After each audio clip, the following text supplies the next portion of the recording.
Bharatiya Janata party એ વિશ્વની સૌથી વધુ સભ્ય સંખ્યા ધરાવતી રાજકીય પાર્ટી છે અને પંચનિષ્ઠા ઉપર ચાલતી શિસ્તબદ્ધ પાર્ટી છે.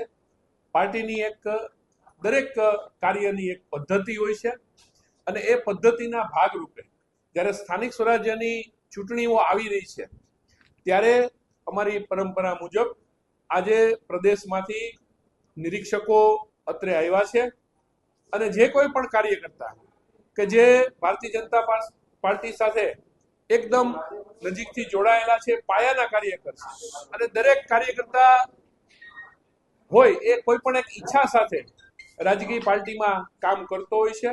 એના ભાગરૂપે એને મહાનગરપાલિકાની જે ચૂંટણી આવી રહી છે એમાં ચૂંટણી લડવા માટે પોતાની ઉમેદવારીની પ્રક્રિયા માટેની સેન્સ લેવાની પ્રક્રિયા આજે થઈ રહી છે. ત્યારે રાજકોટ ભારતીય જનતા પાર્ટીના કાર્યકર્તાઓમાં ખૂબ ઉત્સાહ છે. બધા કાર્યકર્તાઓ શિસ્તબદ્ધ રીતે અહીંયા કાર્યાલય ઉપર અમે આ વ્યવસ્થા કરી છે અને કાર્યાલય ઉપર 3 ઝોનમાં આ પ્રક્રિયા થશે. 3 ઝોનમાં અમે આપણા 18 વોર્ડ છે એના ભાગ પાડેલા છે અને એ મુજબ જે કાર્યકર્તાનો જે વોર્ડ હશે એ ઝોનમાં જઈ અને એ પોતાનો બાયોડેટા વગેરે વાત કરી અને પોતાની રજૂઆત કરી શકશે. અત્યારે હમણાં 10:30 વાગ્યાથી આ પ્રક્રિયા ચાલુ થશે, જે 2 દિવસ સુધી એટલે કે આજે આખો દિવસ અને કાલે એ રીતે ચાલુ રહેવાની છે અને દરેક કાર્યકર્તાને શાંતિપૂર્વક સાંભળવાની એક તક આપવામાં આવશે. ભારતીય જનતા પાર્ટીમાં દરેક વખતે આ જ રીતની અમારી સિસ્ટમ હોય છે કે ભાઈ દરેક કાર્યકર્તા અમારી માટે ખૂબ અગત્યનો છે અને એની માટે એને કોઈ એવી રજૂઆત કરવા માટે આ બધાને લઈ સ્વાભાવિક છે કે દરેકને એમના જે સમર્થકો હોય એમાં ઉત્સાહ હોય એ સ્વાભાવિક છે, પરંતુ ભારતીય જનતા પાર્ટીનો કાર્યકર્તા એક પદ્ધતિ સાથે કામ કરવા ટેવાયેલો છે.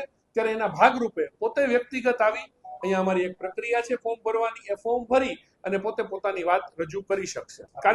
મેં પહેલા જ કહ્યું કાર્યકર્તાઓમાં ખૂબ ઉત્સાહ છે. હવે એ હમણાં પ્રક્રિયા શરૂ થાય અને જે રીતે કાર્યકર્તાઓ આવશે દરેક કાર્યકર્તા પોતાની રજૂઆત કરશે એ પછી સાંજ સુધીમાં એ વસ્તુ ક્લિયર થશે. આજે જેટલા વોટ છે એનો સાંજ સુધીમાં અમને ક્લિયર ખબર પડી જશે. ના, ફોર્મ મેં વાંચેલું છે, ફોર્મ સરળ છે, કોઈ તકલીફ પડે એવું નથી, કેમ કે આ ફોર્મ પહેલી વખત નથી આવ્યું.